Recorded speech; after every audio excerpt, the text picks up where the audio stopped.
So, good evening to everyone and my colleagues from the dais. So నన్ను corporator గారు పిలవగానే నేను చాలా ఉత్సాహంగా ఒప్పుకొని వచ్చారనమాట. నాకు నిజానికి నెల్లూరు ప్రాంతం చాలా కొత్త. ఉద్యోగరీత్యా గత కొన్ని నెలలుగా నేను నెల్లూరులో ఉంటున్నాను. కానీ చాలా ప్రత్యేకమైన విషయం ఏంటంటే నెల్లూరు మహిళల ఆత్మవిశ్వాసం ఎప్పుడు అంబరాన్ని అంటుతూ ఉంటుంది. నేను చాలా ఆశ్చర్యపోయాను. రాష్ట్రంలో ప్రతి ఒక్కరూ మాట్లాడుకుంటారు నెల్లూరు మహిళలంటే చాలా ధైర్యవంతులు, చాలా ఆత్మవిశ్వాసం తొణికిసలాడుతూ ఉంటుంది అని. ఎందుకు ఈ ప్రత్యేక లక్షణాలు మీకు వచ్చాయా అని నేను ఆలోచిస్తే మన చరిత్ర కొన్ని తరాల వెనకలికి వెళ్తుందన్నమాట.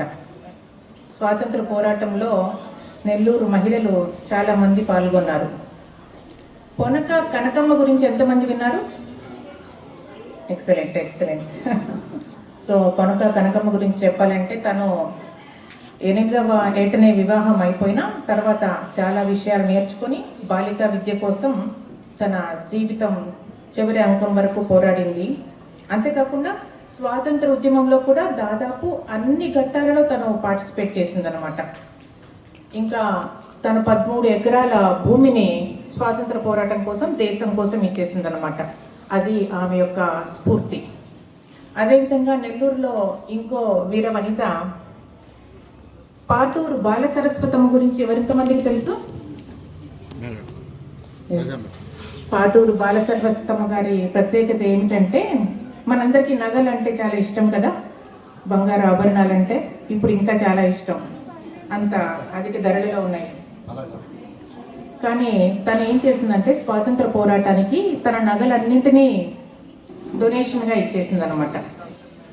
ఒకానొక చరిత్రకారుడు అడుగుతాడు తనని, మీరు ఒక స్త్రీగా ఉండి నగలను ఇంత ప్రేమిస్తారు కదా, మీరు నగలను ఎలా ఇచ్చేయగలిగారు, అంత త్యాగం ఎలా చేయగలిగారు అని.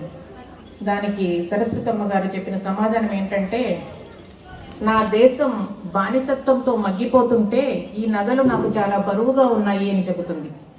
అంతటి ధీర వనిత బాల సరస్వతమ్మ గారు. సో ఇంకొక డైనమిక్ లేడీ ఉన్నారు. సో ఇలా చెప్పుకుంటూ ఉంటే చాలా మంది వస్తారు, కానీ ఇంకొకరి గురించి చెప్తాను.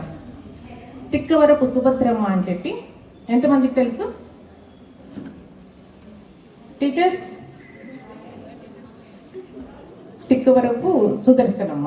సో తను ఏం చేశారంటే ఈ నెల్లూరు నగర వీధుల్లోనే ప్రతి ఇంటికి వెళ్ళి విదేశీ వస్త్రాలను తీసుకొని వచ్చి ఈ నగర వీధుల్లో మూలన పెట్టి బహిరంగంగా కాల్చివేసిందనమాట. విదేశీ వస్త్రాలు ఉండకూడదు, మన ఖాదీ వస్త్రాలనే వాడాలి అన్నది. తను చెప్పిన మాటలు ఏంటంటే, ఇది నేను విదేశీ వస్త్రాలకు పెట్టిన నిప్పు కాదు, బ్రిటిష్ బానిసత్వాన్ని దహనం చేయడానికి చేస్తున్నాను అని. అంతటి ధీర వనిత మన సుదర్శనమ్మ గారు.